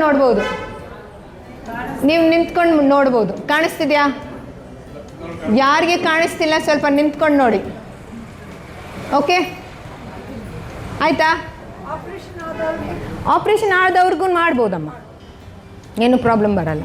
ಓಕೆ, ನೆಕ್ಸ್ಟ್ ಬಂದು ನೀ ಎಕ್ಸ್ಟೆನ್ಷನ್. ಇದಕ್ಕೆ ಫಸ್ಟ್ ಟೆಸ್ಟ್ ಥರ ನೀವು ಚೇರಲ್ಲಿ ಕೂತ್ಕೊಂಡು ಬೆನ್ನಿಗೆ ಸಪೋರ್ಟ್ ಕೊಟ್ಟು, ನಿಮ್ಮ ಕೈಗೆ ಸಪೋರ್ಟ್ ಕೊಟ್ಟು, ನಿಮ್ಮ ಮೊಣಕಾಲು ನೆಟ್ಟಿಗಿಟ್ಕೊಂಡು 1, 2, 3, 4, 5. ತಿರ್ಗಾ ಈ ಕಾಲು 1, 2, 3, 4, 5. ಅರ್ಥ ಆಯ್ತಾ ಇಲ್ವಾ? ಓಕೆ, ಸೊ ತಿರ್ಗಾ ಹೇಳ್ತೀನಿ. ಫಸ್ಟ್ ಟೆಸ್ಟು ಕೈ ಈ ಥರ ಹಿಡ್ಕೊಂಡು ಚೇರಿಂದ ಎತ್ತು ನಿಂತ್ಕೋಬೇಕು. ಎಷ್ಟಾಗುತ್ತೋ ನಿಮಗೆ ಸಪೋರ್ಟ್ ಸಿಗ್ತಾ ಇಲ್ಲ ಅಂದರೆ ನೀವು ಹಿಡ್ಕೊಂಡು ನಿಂತ್ಕೊಳ್ಳಿ. ಆದರೆ ಸ್ವಲ್ಪ ನೀವು ಡೈಲಿ ಟ್ರೈ ಮಾಡಬೇಕು, ಆವಾಗಲೇ ನಿಮಗೆ ಬೆನ್ನಿಗೆ ಶಕ್ತಿ ಸಿಗುತ್ತೆ. 2ನೇ ಟೆಸ್ಟು ನಿಮ್ಮದು ಟೋಸ್ ಮೇಲೆ, ಬೆರಳ ಮೇಲೆ, ಕಾಲಲ್ಲಿ ಇರೋ ಬೆರಳ ಮೇಲೆ ನಿಂತ್ಕೋಬೇಕು. 3ನೇ ಟೆಸ್ಟು ನಿಮ್ಮದು ಸೊಂಟ ಸೈಡಲ್ಲಿ ಹೋಗಬೇಕು. ಆಯಿತಾ? 4ನೇ ಟೆಸ್ಟು ನಿಮ್ಮ ಸೊಂಟ ಹಿಂದೆ ಹೋಗಬೇಕು. 5ನೇ ಟೆಸ್ಟು ನಿಮ್ಮ ಮೊಣಕಾಲು ಮಡಚ್ಕೋಬೇಕು. 6ನೇ ಟೆಸ್ಟು ನಿಮ್ಮ ಮೊಣಕಾಲು ನೆಟ್ಟಿಗೆ ಮಾಡಬೇಕು ಕೂತ್ಕೊಂಡು. ಓಕೆ, ಫಸ್ಟ್ ಟೆಸ್ಟ್ ಮತ್ತು ಲಾಸ್ಟ್ ಟೆಸ್ಟ್ಗೆ ನೀವು ಕೂತ್ಕೋಬೇಕು. ಅರ್ಥ ಆಯ್ತಲ್ಲ? Any doubts? ಭುಜ ನೋವಿದ್ರೆ ಈ ಥರ ಮಾಡಿ. ಹಾಂ, ನೀವು ಎಷ್ಟು ಹಿಂದೆ ಆಗುತ್ತೆ ಹೋಗಿ, ಎಷ್ಟು ಮುಂದೆ ಆಗುತ್ತೋ ಹೋಗಿ, ಆ್ಯಂಡ್ ಈ ಥರ ರೌಂಡ್ ಮಾಡಬೇಕು. ನೀವು ನೋವಿದೆ ಅಂತ ಹಾಗೆ ಬಿಟ್ಟರೆ ಈ ಭುಜ ನೋವು ಜಾಸ್ತಿನೇ ಆಗುತ್ತೆ, ಆಯಿತಾ? ನೀವು ಸ್ವಲ್ಪ ಸ್ವಲ್ಪ ಮೂವ್ ಮಾಡಬೇಕು. ಅದು ವಯಸ್ಸಾದವರಲ್ಲಿ ಎಸ್ಪೆಷಲಿ ಶುಗರ್ ಪೇಷಂಟ್ಸ್ಗೆ ನಾವು ಫ್ರೋಝನ್ ಶೋಲ್ಡರ್ ಅಂತ ನಾವು ಹೇಳ್ತೀವಿ ಅದು. ಸೊ ಅದು ಫ್ರೋಝನ್ ಶೋಲ್ಡರ್ಗೆ ನೀವು ಎಷ್ಟು ಫ್ರೋಝನ್ ಅಂದರೆ ಐಸ್ ಥರ ಗಟ್ಟಿಯಾಗಿಬಿಟ್ಟಿದೆ ಅಂತ, ಅದು ಗಟ್ಟಿಯಾಗಿಬಿಟ್ಟಿದೆ, ನಾವು ಮೂವ್ ಮಾಡಿದ್ರೇ ಅದು ಪೂರ್ತಿ ವಾಸಿ ಆಗುತ್ತೆ. ಸೊ 2 ಕಡೆಯೂ 10 ನಿಮಿಷ ಮಾಡ್ಬೋದು. Okay, any doubts? ಸರಿ, ಪ್ರಾಣಾಯಾಮ ಯೋಗ ಎಲ್ಲ ನೀವು ಮಾಡ್ಬೋದು ಸರ್, ಇದು ಬೇಸಿಕ್ ಎಕ್ಸಸೈಸಸ್ಸೇ. ಓಕೆ, ಅದಕ್ಕೆ ಮೇಲೆ ನಿಮಗೆ ಮಾಡೋಕ್ಕಾಗತ್ತೆ ಅಂದರೆ ಧೈರ್ಯವಾಗಿ ನೀವು ಮಾಡ್ಬೋದು, ಏನು ಪ್ರಾಬ್ಲಮ್ ಇಲ್ಲ. Okay, you have something? Okay, ಹಾಂ, ಶೋರ್. ಎಸ್, ಇನ್ನೊಂದು ಬಂದು ಫಾಲ್ಸ್ ಅಂದರೆ ಏನು? ಕೆಳಗಡೆ ಬಿದ್ದೋಗೋದು ಅಲ್ವಾ? ಈಗ ವಯಸ್ಸಾದ ತುಂಬ ಕಾರಣಗಳಿವೆ ಏನಕ್ಕೆ ನಾವು ಬಿದ್ದೋಗ್ತೀವಿ ಅಂತ. ಒಂದು, ನಮ್ಮದು ಮಾಂಸದ ಶಕ್ತಿ ಇರಲ್ಲ. ಇನ್ನೊಂದು, ನಾವು ಮೊಣಕಾಲು ನೋವಿಂದ ಇಲ್ಲ ಬೆನ್ನು ನೋವಿಂದ ಮೆತ್ತಗೆ ನಡಿತೀವಿ. ಮೆತ್ತಗೆ ನಡೆದ್ರೆ ಏನಾಗುತ್ತೆ, ಏನಾದರೂ ನೋಡಲ್ಲ, ಅದು ಜಾರಿ ಬಿದ್ದೋಗ್ತೀವಿ. ಇಲ್ಲಾಂದರೆ ನೀರಿದೆ ಅಂತ ನೋಡಲ್ಲ, ತಿರ್ಗಾ ಸರಿಗಿ ಬಿದ್ದೋಗ್ತೀವಿ. ಇಲ್ಲ ಅಂದರೆ ಎಲ್ಲೋ ನೋಡಿಕೊಂಡು ಬೇರೆ ಯಾರೋ ಹೋಗ್ತಾ ಇರ್ತಾರೆ, ಅವ್ರು ತಳ್ತಾರೆ, ನಮಗೆ ಶಕ್ತಿ ಇರಲ್ಲ ಬ್ಯಾಲೆನ್ಸ್ ಸಿಗೋಕ್ಕೆ, ನಾವು ಬಿದ್ದೋಗ್ತೀವಿ. ಕರೆಕ್ಟ್ ಅಲ್ವಾ? ಓಕೆ, ಈಗಕ್ಕೆ ವಯಸ್ಸಾದವರಲ್ಲಿ ನಾವು ಏನಕ್ಕೆ ಟೆನ್ಷನ್ ತೊಗೋಬೇಕು ಅವ್ರು ಬಿದ್ದೋದ್ರೆ ಏನು ಅಂತ? ಯಾಕಂದರೆ ಅದು ತುಂಬ ಇಂಪಾರ್ಟೆಂಟ್. ಅದು ಏನಕ್ಕೆ ಕೇಳಿಸ್ತಾ ಇದೆಯಾ? ಲಾಸ್ಟ್ ಕೇಳಿಸ್ತಿದ್ಯಾ? Shobha just check. Okay, so ಏನಾಗುತ್ತೆ ಅಂದರೆ ವಯಸ್ಸಾದವರಲ್ಲಿ ಅವ್ರು ಬಿದ್ದೋದ್ರೆ ಒಂದೊಂದು ಸಲ ಎಸ್ಪೆಷಲಿ ಅವ್ರದ್ದು ಮೂಳೆ ಶಕ್ತಿ ಕಡಿಮೆ ಇದ್ದರೆ ಫ್ರ್ಯಾಕ್ಚರ್ ಆಗುತ್ತೆ, ಆಯಿತಾ? ಫ್ರ್ಯಾಕ್ಚರ್ ಆದರೆ ಏನು ಮಾಡ್ತಾರೆ? ಆಸ್ಪತ್ರೆಗೆ ಕರ್ಕೊಂಡು ಹೋಗ್ತಾರೆ. ಸ್ಟೆಪ್ 2, ಆಸ್ಪತ್ರೆಗೆ ಕರ್ಕೊಂಡು ಹೋದರೆ ಆಪ್ರೇಷನ್ ಮಾಡಬೇಕು ಫ್ರ್ಯಾಕ್ಚರ್ ಇದ್ದರೆ ಅಲ್ವಾ? ಸೊ ಆಪ್ರೇಷನ್ ಮಾಡಿದ ಮೇಲೆ ಏನಾಗುತ್ತೆ, ಅವರಿಲ್ಲ ಬೆಡ್ ರೆಸ್ಟ್ ತಗೋಬೇಕು, ಸ್ವಲ್ಪನೇ ವಾಕಿಂಗ್ ಮಾಡಬೇಕು, ಜಾಸ್ತಿ ಮಾಡೋಕ್ಕಾಗಲ್ಲ ಅಂತ ಹೇಳ್ತಾರೆ. ಆವಾಗ ಅವ್ರು ಮನೆಯಲ್ಲೇ ಇದ್ದರೆ ಯಾರಾದರೂ ಬಂದು ಅವ್ರಿಗೆ ಕೆಲಸ ಮಾಡಿಸ್ಬೇಕು, ಇಲ್ಲ ಊಟ ಕೊಡಿಸ್ಬೇಕು, ಇಲ್ಲ ಅವ್ರದ್ದು ಡೈಪರ್ ಚೇಂಜ್ ಮಾಡಬೇಕು, ಇಲ್ಲ ಅವ್ರಿಗೆ ಎಕ್ಸಸೈಸ್ ಮಾಡಿಸ್ಬೇಕು, ಅವ್ರಿಗೆ ಬಟ್ಟೆ ಚೇಂಜ್ ಮಾಡಬೇಕು, ಬಾತ್ರೂಮ್ ಕರ್ಕೊಂಡು ಹೋಗಬೇಕಂದ್ರೆ ಯಾರಾದರೂ ಬರಬೇಕು. ಸೊ ಇದೆಲ್ಲ ಅವ್ರಿಗೆ ಯಾರಾದರೂ ಇರಬೇಕು ಪಕ್ಕದಲ್ಲಿ ಮಾಡೋಕ್ಕೆ. ಸೊ ಲಾಸ್ ಆಫ್ ಇಂಡಿಪೆಂಡೆನ್ಸ್ ಅಂತ ಹೇಳ್ತೀವಿ. ಹಾಗಂದರೆ ನಾನು ಏನು ಮಾಡ್ತಾಯಿದ್ದೆ ಮುಂಚೆ, ಈಗ ಬೇರೆ ಯಾರಾದರೂ ಬರಬೇಕು ನನಗೆ ಹೆಲ್ಪ್ ಮಾಡ್ಸೋಕ್ಕೆ. ಓಕೆ, ನೆಕ್ಸ್ಟ್ ಬಂದು ಅವ್ರು ಒಂದು ಸಲ ಬಿದ್ದೋದ್ರೆ ತಿರ್ಗಾ ಬಿದ್ದೋಗ್ತಾರೆ ಅಂತ ಭಯ ಬರುತ್ತೆ. ಈಗ ನಾನು ನಡೀತಾ ಇದ್ದೀನಿ, ಅಬ್ಬಾ ಯಾರಾದರೂ ಬಂದರೆ ನನ್ನ ಪಕ್ಕದಲ್ಲಿ ಹೋಗಬಾರ್ದು, ನಾನು ಹುಷಾರಾಗಿರಬೇಕು ಅಂತ ಅಷ್ಟು ಭಯನೂ ಬರುತ್ತೆ. ನೆಕ್ಸ್ಟು ಅದು ಭಯ ಇರೋದ್ರಿಂದ ಅವರು ಮಾಮೂಲಾಗಿ ಏನೇನು ಕೆಲಸ ಮಾಡ್ತಾಯಿದ್ರು ಅದೆಲ್ಲನೂ ಮಾಡಲ್ಲ. ಮುಂಚೆ ಅವರು ಸ್ವಲ್ಪ ಅಡುಗೆನಾದರೂ ಮಾಡ್ತಾಯಿದ್ರು, ಕಾಯಿ ತರಕಾರಿ ಕಟ್ ಮಾಡ್ತಾಯಿದ್ರು, ಇವಾಗ ಅದು ಇರಲ್ಲ. ಅವ್ರಿಗೆ ಭಯ ಬರುತ್ತೆ. ಇದು ಅವ್ರು ಮಾಮೂಲಾಗಿ ಕೆಲಸ ಮಾಡೋದು ಇಲ್ಲ ಅಂದರೆ ಅವ್ರಿಗೆ ತಿರ್ಗಾ ಅವ್ರದ್ದು ಆರೋಗ್ಯ ಕಡಿಮೆ ಆಗ್ತಾ ಬರ್ತಾ ಇರುತ್ತೆ. ಮಾಮೂಲಾಗಿ ಅವ್ರದ್ದು ಹೆಲ್ತು ಡಿಟೀರಿಯೋರೇಟ್ ಆಗುತ್ತೆ ಅಂತ ನಾವು ಹೇಳ್ತೀವಿ.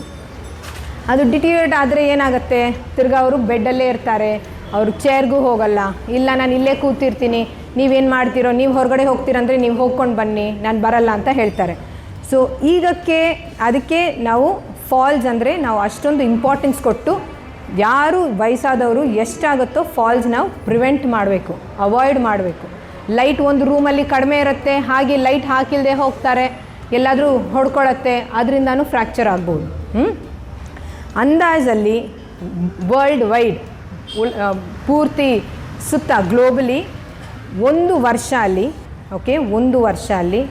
100 ವಯಸ್ಸಾದವರಲ್ಲಿ 30 ಜನ ಬಿದ್ದೋಗ್ತಾರೆ. 30% ವಿಲ್ ಫಾಲ್ ಎವ್ರಿ ಇಯರ್. ಅದು ದೊಡ್ಡ ಅಂಶ ಅಲ್ವಾ?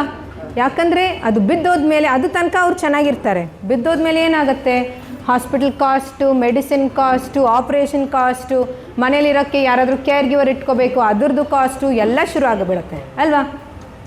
ಸೆಕೆಂಡು 40% ಬಂದು ಈ 30%ಅಲ್ಲಿ 40% ಬಂದು ಒಂದು ಲಾಂಗ್ ಟರ್ಮ್ ಸ್ಟೇಗೆ ಹೋಗ್ತಾರೆ. ಹಾಗಂದರೆ ಮನೆಯಲ್ಲಿ ನೋಡ್ಕೊಳಕ್ಕಾಗಲ್ಲ, ಕೇರ್ ಗಿವರ್ ಇಡೋಕ್ಕಾಗಲ್ಲ ಅಂತ 40% ಏನಾದರೂ ಓಲ್ಡ್ ಏಜ್ ಹೋಮಲ್ಲಿ ಇಲ್ಲ ಬೇರೆ ಏನಾದರೂ ರಿಹ್ಯಾಬಿಲಿಟೇಷನ್ ಸೆಂಟ್ರಲ್ಲಿ ಇಡ್ತಾರೆ. ನೆಕ್ಸ್ಟು ಈ 30%ಅಲ್ಲಿ 30-50% ಬಂದು ತಿರ್ಗಾ ಬೀಳೋ ಚಾನ್ಸ್ ಇದೆ. ಸೊ ಒಂದು ಸಲ ಬಿದ್ದರೆ ತಿರ್ಗಾ ಬೀಳೋ ಚಾನ್ಸ್ ಇದೆ. ಸೊ ಯಾವಾಗಲೂ ಹುಷಾರಾಗಿ ನೋಡ್ಕೊಳ್ಳಿ, ಬಿದ್ದೋಗಬಾರ್ದು. ಈಗ ಏನು ಮಾಡಬೇಕಂತ ನಾವು ಹೇಳ್ತೀವಿ. ಒಂದು ಹೇಳಿದ ಥರ ಈ ಎಕ್ಸಸೈಸಸ್ ಎಲ್ಲರಿಗೂ ಈಗ ಇವತ್ತಿಂದ ನೀವು ಮನೆಗೆ ಹೋದ್ಮೇಲೆ ಜೀವನ ಪೂರ್ತಿ ನೀವು ಕಂಟಿನ್ಯೂ ಮಾಡಬೇಕು. ಅರ್ಥ ಆಯ್ತಲ್ಲ? ಓಕೆ. ಸೊ ಹೇಳಿದ ಥರ ಬ್ಯಾಲೆನ್ಸ್ ಪ್ರಾಬ್ಲಮ್ಮು, ಕಣ್ಣಲ್ಲಿ ತೊಂದರೆ ಇರೋದ್ರಿಂದ, ಕಣ್ಣಲ್ಲಿ ಸಿಂಪಲಾಗಿ ವಯಸ್ಸಾದ ಮೇಲೆ ಪೊರೆ ಬರುತ್ತೆ. ಪೊರೆ ಬಂದಾಗ ಕ್ಲಿಯರಾಗಿ ಕಾಣಿಸಲ್ಲ, ಎಲ್ಲ ಮಂಜಳಾಗಿರುತ್ತೆ. ಆವಾಗ ತಿರ್ಗಾ ಅವ್ರಿಗೆ ಸರಿಯಾಗಿ ಕಾಣಿಸ್ತಿರಲ್ಲ ಏನಿದೆ ಕೆಳಗಡೆ ಅಂತ, ಆವಾಗ ಬಿದ್ದೋಗ್ತಾರೆ. ಈಗ ನೀವು ಕಾರ್ಪೆಟ್ ಹಾಕಿರ್ತೀರ ಮನೆಯಲ್ಲಿ, ಅದು ಒಂದು ಕಡೆ ಮಡ್ಚ್ಕೊಂಡಿರುತ್ತೆ, ಅದು ನಿಮಗೆ ತಿಳಿಯಲ್ಲ, ತಿರ್ಗಾ ಟ್ರಿಪ್ಪಾಗಿ ನೀವು ಬಿದ್ದೋಗ್ತೀರ. ಮೂರನೇದು, ಬಾತ್ರೂಮಲ್ಲಿ ನೀರಿರುತ್ತೆ, ನಿಮಗೆ ಸರಿಯಾಗಿ ಕಾಣಿಸಲ್ಲ, ಇಲ್ಲ ಲೈಟ್ ಇರುತ್ತೆ, ತುಂಬ ಬ್ರೈಟಾಗಿದ್ದರೂ ಪ್ರಾಬ್ಲಮ್ಮು, ತುಂಬ ಡಿಮ್ ಆಗಿದ್ರೂ ಪ್ರಾಬ್ಲಮ್. ಕರೆಕ್ಟಾಗಿರೋ ಲೈಟ್ ನಿಮಗೆ ಹೇಗೆ ಅನಿಸುತ್ತೋ ಅದು ಕರೆಕ್ಟಾಗಿ ಹಾಕ್ಕೊಳ್ಳಿ. ಇಲ್ಲ ಅಂದರೆ ನೀವು ಬಾತ್ರೂಮಲ್ಲೂ ಜಾರ್ ಬೀಳೋ ಚಾನ್ಸ್ ಇದೆ. ಒಂದೊಂದು ಸಲ ನಾವು ಕೊಡೋ ಔಷಧಿಯಿಂದ ಸಕ್ಕರೆ ಕಾಯಿಲೆ ಇರೋರಿಗೆ ಸಕ್ಕರೆ ತುಂಬ ಕಡಿಮೆ ಆಗಿಬಿಟ್ರೆ, ಇಲ್ಲ ಬಿ ಪಿ ಕಾಯಿಲೆಯಿಂದ ಬಿ ಪಿ ತುಂಬ ಕಡಿಮೆ ಆದರೆ, ಇಲ್ಲ ಬಿ ಪಿ ಜಾಸ್ತಿ ಆದರೆ ಕೂಡ ತಲೆ ಸುತ್ತು ಬರುತ್ತೆ. ಒಂದೊಂದು ಸಲ ಅವ್ರಿಗೆ ಬೇರೆ ತೊಂದರೆಗಳಿಗೆ ನಾವು ಮಾತ್ರೆ ಕೊಡೋದ್ರಿಂದ ತಲೆ ಸುತ್ತು ಬರುತ್ತೆ. ಸೊ ಆವಾಗ ನೀವು ಡಾಕ್ಟ್ರ್ ಹತ್ರ ಕೇಳ್ಕೊಳ್ಳಿ, ಏನಾದರೂ ಕಡಿಮೆ ಮಾಡಿಸ್ಬೇಕಾ, ಡೋಸ್ ಅಡ್ಜಸ್ಟ್ ಮಾಡಬೇಕಾ, ಯಾಕಂದರೆ ಇದರಿಂದ ನಮಗೆ ತಲೆ ಸುತ್ತು ಬರ್ತಾ ಇದೆ, ನಾನು ಬೀಳಬಾರ್ದಂತ. Okay, any doubts? You all are listening, not listening? ಕಣ್ಣಲ್ಲಿ ಪೊರೆ ಬರುತ್ತೆ ಅಮ್ಮ. ಪೊರೆ ಬಂದರೆ ಕ್ಲಿಯರಾಗಿ ಕಾಣಿಸಲ್ಲ, ಸೊ ಕಣ್ಣು ಆಪ್ರೇಷನ್ ಮಾಡಿಸ್ಬೇಕಾಗತ್ತೆ. ಹೇಳಿ. ಓಕೆ. ಸೊ ಏನು ಮಾಡೋದು ಹೇಳಿದ ಥರ ಸ್ಟ್ರೆಂಗ್ತ್ ಆ್ಯಂಡ್ ಬ್ಯಾಲೆನ್ಸ್ ಎಕ್ಸಸೈಸ್ ಈಗ ಕಟ್ಕೊಟ್ಟೆ ಅಲ್ಲ, ಸೊ ಆ exercises. So it's called chair yoga also. Next, ನಿಮ್ಮ ಮನೆಯಲ್ಲಿ ತುಂಬ ಸಾಮಾನುಗಳಿವೆ ಅಂದರೆ ಅದು ಕ್ಲಿಯರ್ ಮಾಡ್ಕೊಳ್ಳಿ. ನಿಮಗೆ ನಡ್ಕೊಂಡು ಹೋಗೋಕ್ಕೆ ಕ್ಲಿಯರಾಗಿ ಒಂದು ಜಾಗ ಬೇಕು. ನೀವು ಹೋಗುವಾಗ ಈ ಕಡೆ ಹೋಗಿಬಿಟ್ಟು ಆಮೇಲೆ ಈ ಕಡೆ ಹೋಗ್ತಾ ಇದ್ದರೆ ಅಲ್ಲೇ ಡ್ಯಾನ್ಸ್ ಹೊಡಿತಾ ಇರ್ತೀರ ಅಲ್ವಾ? ಅದು ನೀವು ಕೆಳಗಡೆ ಬಿದ್ದೋಗೋ ಚಾನ್ಸು ಜಾಸ್ತಿ. ಮೂರನೇದು, ಎಸ್ಪೆಷಲಿ ವಯಸ್ಸಾದವ್ರಿಗೆ, ಸ್ವಲ್ಪ ಮೊಣಕಾಲು ನೋವಿರೋರಿಗೆ, ಬೆನ್ನು ನೋವಿರೋರಿಗೆ, ಇದು ವೆಸ್ಟರ್ನ್ ಟಾಯ್ಲೆಟಲ್ಲಿ ಇಲ್ಲ ಇಂಡಿಯನ್ ಟಾಯ್ಲೆಟಲ್ಲಿ ಅವ್ರು ಕೂತ್ಕೊಂಡು ಎದ್ದೇಳೋದು ಕಷ್ಟ ಆಗುತ್ತೆ. ಅವಾಗ ಏನು ಮಾಡ್ತಾರೆ, ಗ್ರ್ಯಾಬ್ ರೇಲ್ಸ್ ಅಂತ ಇರುತ್ತೆ. ನೀವು ಬಾತ್ರೂಮ್ ಒಳಗಡೆ ವಾಲ್ ಪಕ್ಕ ಒಂದು ರಾಡ್ ಥರ ಹಾಕ್ಕೊಂಡು ಅದು ಹಿಡ್ಕೊಂಡು ನೀವು ಎದ್ದು ನಿಂತ್ಕೋಬೋದು. ಓಕೆ. ಇಲ್ಲ ನಿಮಗೆ ಅದು ಕಷ್ಟ ಆಗ್ತಾಯಿದೆ ಅಂದರೆ ನಿಮ್ಮದು ಈ ಥರ ಒಂದು ವಾಕರ್ ಬರುತ್ತಲ್ಲ, ಈ ಥರದ್ದು. ಸೊ ಅದು ನೀವು ಬಾತ್ರೂಮ್ ಕಡೆ ತಗೊಂಡು ನೀವು ಕೂತ್ಕೊಂಡಿರ್ತೀರ. ಸೊ ಇದು ಆ ಕಡೆ ಹಿಡ್ಕೊಂಡು ಇಲ್ಲಿ ಹಿಡ್ಕೊಂಡು ಎದ್ದು ಹೋಗ್ಬೋದು. ಆದರೆ ಹುಷಾರು, ಅದು ಕೆಳಗಡೆ ವೀಲ್ಸ್ ಇರಬಾರ್ದು. ವೀಲ್ಸ್ ಇದ್ದರೆ ಬಾತ್ರೂಮಲ್ಲಿ ಜಾರತ್ತೆ. ಅರ್ಥ ಆಯ್ತಲ್ಲ? ನೆಕ್ಸ್ಟು, ನಿಮ್ಮದು ಕಣ್ಣು, ನಿಮ್ಮದು ಕಿವಿ ಎಲ್ಲ ಕ್ಲಿಯರಾಗಿ ಯಾವಾಗಲೂ ರೆಗ್ಯುಲರಾಗಿ ಚೆಕಪ್ ಮಾಡಿಸ್ಕೊಳ್ಳಿ. ಕಣ್ಣಲ್ಲಿ ಏನೂ ತೊಂದರೆ ಇಲ್ಲ ಅಂದರೆ ಕನ್ನಡಕ ಹಾಕಬೇಕಂದ್ರೆ ಅದು ನೀವು ಕಂಟಿನ್ಯೂ ಮಾಡಿ. ಆ್ಯಂಡ್ ಬೇಕಿದ್ದರೆ ಹೇಳಿದ ಥರ ವಾಕರು, ಸಿಂಗಲ್ ಸ್ಟಿಕ್ ವಾಕರು.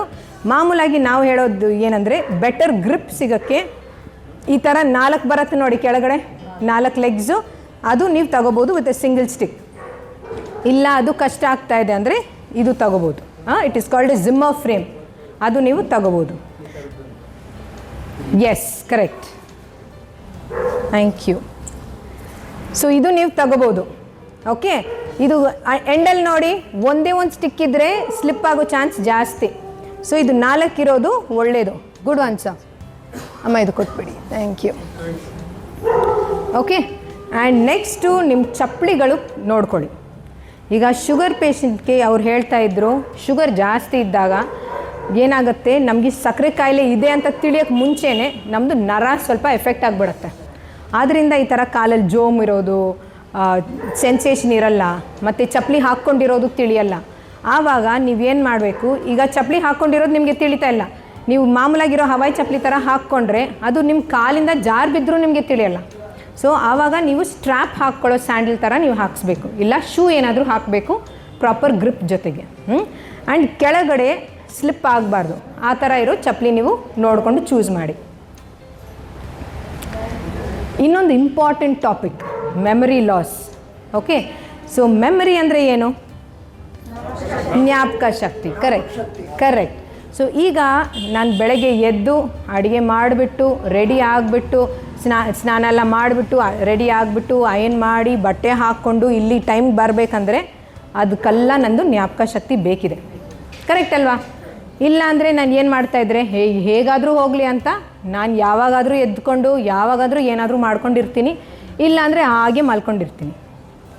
ಈಗ ಜ್ಞಾಪಕ ಶಕ್ತಿ ವಯಸ್ಸಾದವರಲ್ಲಿ ಕಾಮನ್ನಾ? ಏನಕ್ಕೆ? ಕರೆಕ್ಟ್. ಸೊ ಅದು ನಾವು 3 ಥರದ್ದು ನಾವು ಮಾತಾಡ್ತೀವಿ. ಓಕೆ, ಒಂದು ಬಂದು ನಾರ್ಮಲ್ ಏಜಿಂಗಲ್ಲಿ, ಹಾಗಂದರೆ ಮಾಮೂಲಾಗಿ ನಾವು ಆಗೋದ್ರಿಂದ ನಮಗೆ ಸ್ವಲ್ಪ ಜ್ಞಾಪಕ ಶಕ್ತಿ ಕಡಿಮೆ ಆಗುತ್ತೆ. ಅದು ನಾವು ನನ್ನ ವಯಸ್ಸಾದಮೇಲೆ ನಂದು ಹಾರ್ಟ್ ಫಂಕ್ಷನ್ ಕಡಿಮೆ ಆಗುತ್ತೆ, ಕಿಡ್ನಿ ಫಂಕ್ಷನ್ ಕಡಿಮೆ ಆಗುತ್ತೆ, ಲಂಗ್ಸ್ ಫಂಕ್ಷನ್ ಕಡಿಮೆ ಆಗುತ್ತೆ, ಕರೆಕ್ಟ್ ಅಲ್ವಾ? ಅದೇ ಥರ ನನ್ನ ಮೂಳೆ ಫಂಕ್ಷನು ಕಡಿಮೆ ಆಗುತ್ತೆ. ಆದರೆ ನಾರ್ಮಲ್ ಏಜಿಂಗಲ್ಲಿ ಬರೋ ಜ್ಞಾಪಕ ಶಕ್ತಿ ಕಡಿಮೆ ಇರೋದು ಬಂದು ಅದು ಜಾಸ್ತಿ ಆಗಲ್ಲ, ಒಂದೇ ಸ್ವಲ್ಪನೇ ಇರುತ್ತೆ. ಹಾಗಂದರೆ ನಾನು ಒಂದು ರೂಮ್ಗೆ ಹೋಗಿರ್ತೀನಿ, ಅಯ್ಯೋ ಏನಕ್ಕೆ ಬಂದಿದ್ದೆ ಅಂತ ಮರ್ತೋಗ್ತೀರಾ. ಆದರೆ ಸ್ವಲ್ಪ ಸಮಯ ಬಿಟ್ಟು ಜ್ಞಾಪಕ ಬರುತ್ತೆ, ಕರೆಕ್ಟ್ ಅಲ್ವಾ? ಸೊ ಅದು ಬಂದು ನಾರ್ಮಲ್ ಏಜಿಂಗ್ ಅಂತ ಹೇಳ್ತೀವಿ. ಈಗ ಡಿಮೆನ್ಷಿಯಾಗಿ ನಾನು ಬರ್ತೀನಿ ಸರ್. ಓಕೆ, ಸೊ ಡಿಮೆನ್ಷಿಯಾ ಬಂದು ಬೇರೆ. ಸೊ ಅದರಲ್ಲೂ ಜ್ಞಾಪಕ ಶಕ್ತಿ ತೊಂದರೆ ಇದೆ, ಆದರೆ ಅದು ನಾನು ಹೇಳ್ತೀನಿ, ನೆಕ್ಸ್ಟಲ್ಲಿ ಬರ್ತೀನಿ. ಸೊ ಇದು ಒಂದು ನಾರ್ಮಲ್ ಏಜಿಂಗ್. ಈಗ ಥೈರಾಯ್ಡ್ ತೊಂದರೆ ಇರೋದ್ರಿಂದ ಅದು ಕರೆಕ್ಷನ್ ಮಾಡಿಲ್ಲ, ಇಲ್ಲ ವಿಟಮಿನ್ ತೊಂದರೆ ಇರೋದ್ರಿಂದ, ಇಲ್ಲ ಡಿಪ್ರೆಷನ್ ಅಂತ ನಾವು ಹೇಳ್ತೀವಲ್ಲ, ಯೋಚನೆ ಜಾಸ್ತಿ ಮಾಡಿಕೊಂಡು ನಾವು ಯಾರೋ ಮಾತಾಡ್ತಾ ಇರ್ತಾರೆ, ನಾವು ಯಾವುದೋ ಲೋಕಲ್ ಇರ್ತೀವಿ ಅಲ್ವಾ? ಸೊ ಡಿಪ್ರೆಷನ್ ಇರೋದ್ರಿಂದ ಆ ಥರ ರಿವರ್ಸಿಬಲ್ ಪ್ರಾಬ್ಲಮ್ಸ್ ಇರೋದು ನಾರ್ಮಲ್ ಏಜಿಂಗಲ್ಲೂ ಕಾಣಿಸ್ಕೊಳತ್ತೆ. ಅದಕ್ಕೆ ನೀವು ಮೆಮರಿ ಟೆಸ್ಟ್ಗೆ ಬಂದಾಗ ನಾವು ಮೆಮರಿ ಟೆಸ್ಟೆಲ್ಲ ಮಾಡಿಸ್ಬಿಟ್ಟು ಅದು ಫಸ್ಟ್ ನಾವು ಬ್ಲಡ್ ಟೆಸ್ಟ್ ಎಲ್ಲ ಮಾಡಿಸ್ತೀವಿ, ಎಷ್ಟಿದೆ ಏನಿದೆ ಅಂತ ನೋಡಿ ಅದ್ರ ಪ್ರಕಾರ ನಾವು ಮಾತ್ರೆ ಕೊಟ್ಟು ಅದ್ರ ಜೊತೆಗೆ ಇಂಪ್ರೂವ್ ಆಗ್ತಾ ಇದೆ ಅಂತ ನೋಡ್ತೀವಿ. ಬಟ್ ಇದು ನಿಮಗೆ ಬೇಗ ಬರ್ತಾ ಇದೆ. ಈಗ ನೀವು ಹೇಳಿದ್ರಲ್ಲ, ಒಂದು ರೂಮ್ಗೆ ಹೋಗ್ತೀನಿ, ನಾನು ಮರ್ತೋಗ್ತೀನಿ ಏನು ಮಾಡಿದೆ, ಏನಕ್ಕೆ ಬಂದಿದೆ ಅಂತ. ಆ ಥರ ರೆಗ್ಯುಲರಾಗಿ ಆಗ್ತಾ ಇದೆ ಅಂದರೆ ನೀವು ಚೆಕಪ್ ಮಾಡಿಸ್ಕೊಳ್ಳೋದು ಒಳ್ಳೆಯದು. ಓಕೆ, ಇನ್ನೊಂದು ಬಂದು ನೀವು ಮನೆಯಲ್ಲಿ ಕೂತ್ಕೊಂಡಿರುವಾಗ ಟಿ ವಿ ನೋಡೋದು, ಫೋನ್ ನೋಡೋದು ಅದು ಜಾಸ್ತಿ ನೋಡಬಾರ್ದು.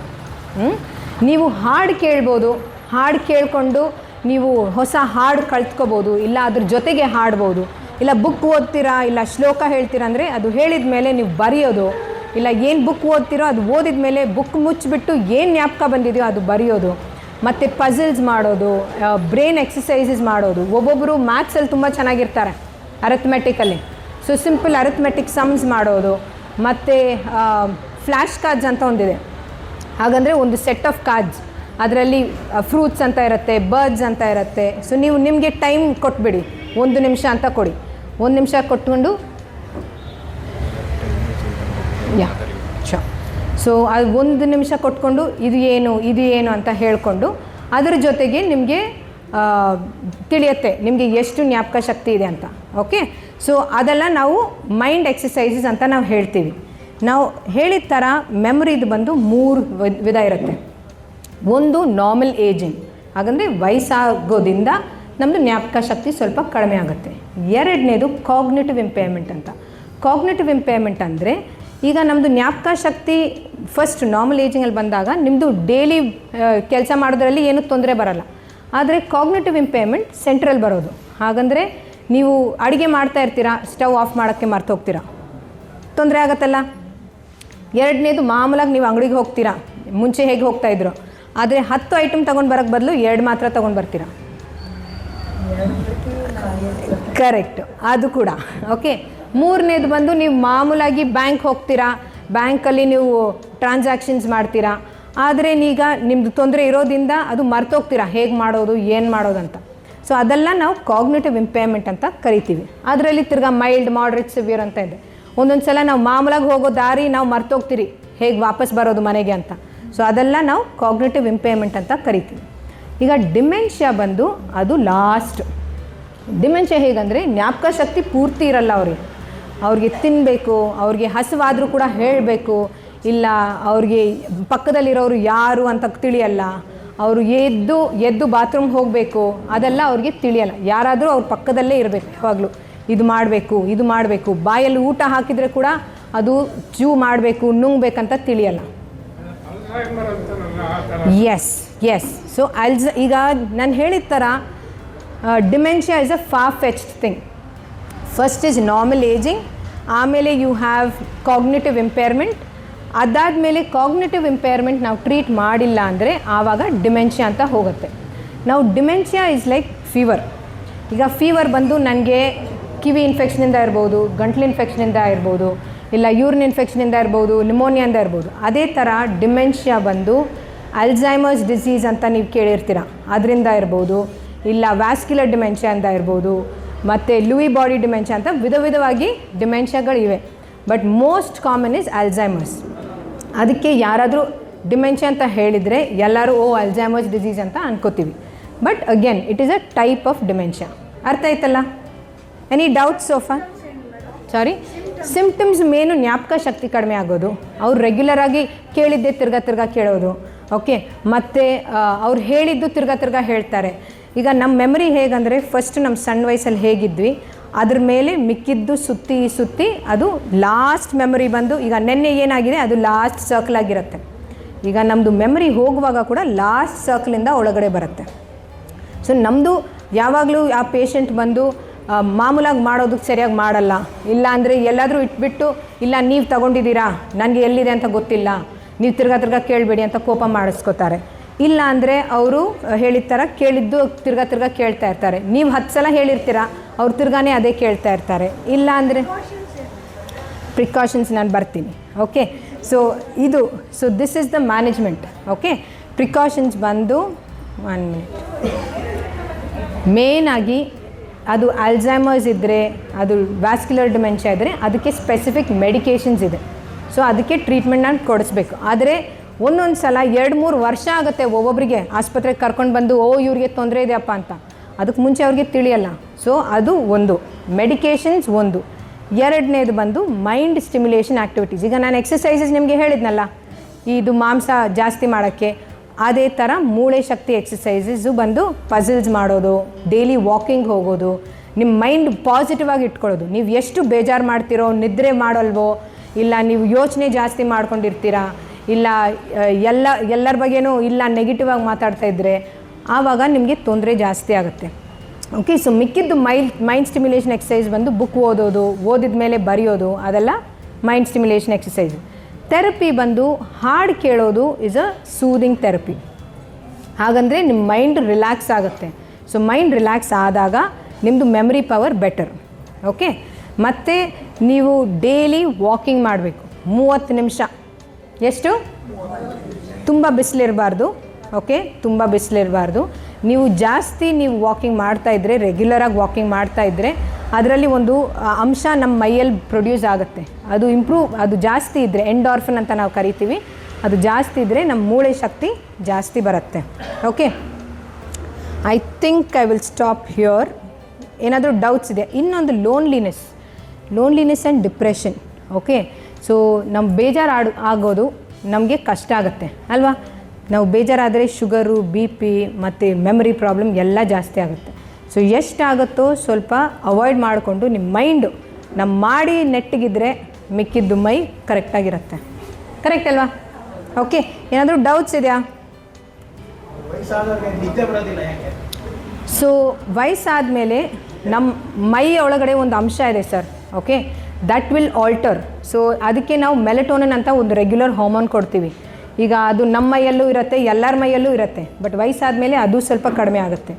ಎರಡನೇದು there are types of sleep cycle ಅಂತ ನಾವು ಹೇಳ್ತೀವಿ, ಅದರಲ್ಲಿ ಸ್ವಲ್ಪ ಆಲ್ಟ್ರೇಷನ್ ಬರುತ್ತೆ ಬಿಕಾಸ್ ಆಫ್ ಕೆಮಿಕಲ್ ಚೇಂಜಸ್. ಮೂರನೇದು ವಯಸ್ಸಾದಮೇಲೆ ಬೇಜಾರಾಗೋದ್ರಿಂದ, ಯೋಚನೆ ಜಾಸ್ತಿ ಮಾಡೋದ್ರಿಂದ, ಶುಗರು BP ಜಾಸ್ತಿ ಇರೋದ್ರಿಂದನೂ ನಿದ್ರೆ ಬರಲ್ಲ. ಸೊ ಅದೆಲ್ಲ ರೆಗ್ಯುಲರೈಸ್. ಒನ್ ಈಸ್ ಎಂತ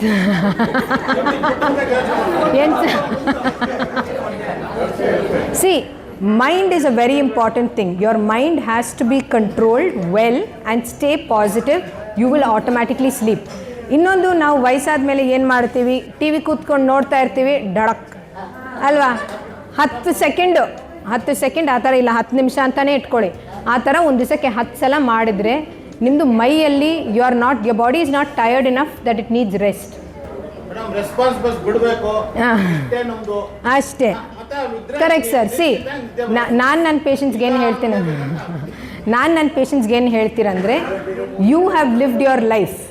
okay, the rest of your life that you are living positive ಆಗಿ ಇಟ್ಕೊಂಡು you live like one day at a time, ಒಂದು ದಿವಸ ಒಂದೇ ಸಲ ಅಂತ. Okay, so for healthy ageing, physical activity, cognitive activity ಅಂದರೆ brain stimulation exercises, ಊಟ ಎಲ್ಲ ಸರಿಯಾಗಿ ಮಾಡೋದು, ಸೋಷಿಯಲ್ ಎಂಗೇಜ್ಮೆಂಟ್, ಹಾಗಂದರೆ ನೀವು ಹೇಗೆ ಒಂದು ಗ್ರೂಪ್ ಆಗಿರ್ತೀರೋ ಅದೇ ಥರ ಫ್ರೆಂಡ್ಸ್ ಮಾಡಿಕೊಂಡು ಇಲ್ಲ ಫ್ಯಾಮ್ಲಿ ಜೊತೆಗೆ ಮಾತಾಡಿಕೊಂಡು, ಆ್ಯಂಡ್ ಜ್ಞಾಪಕ ಶಕ್ತಿ, ನಿಮ್ಮದು ಮೆಂಟಲ್ ಹೆಲ್ತ್, ಡಿಪ್ರೆಷನ್ ಇಲ್ಲದೆ ಇರೋದು ಒಳ್ಳೆಯದು. Okay, thank you.